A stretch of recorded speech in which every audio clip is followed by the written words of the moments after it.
تعالوا بقى نشوف اسرع اكله. دي البطاطس اللي احنا قلناها بسرعه بسرعه، ومعانا طبق سلطه. تعالوا نحط له الملح الكمون بتاعه ونغرف.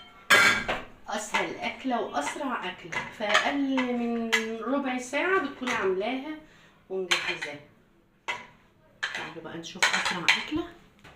ايه هي اسرع اكله؟ قولوا كده. اسرع اكله تقدري تعمليها في اقل من ساعه. هي ده اسرع اكله. ايه رايكم بقى؟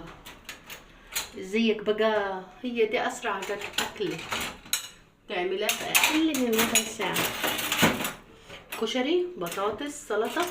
المفروض في فلفل وبرنجان، بس ما في فلفل، ما في برنجان. حلوه كده هيك.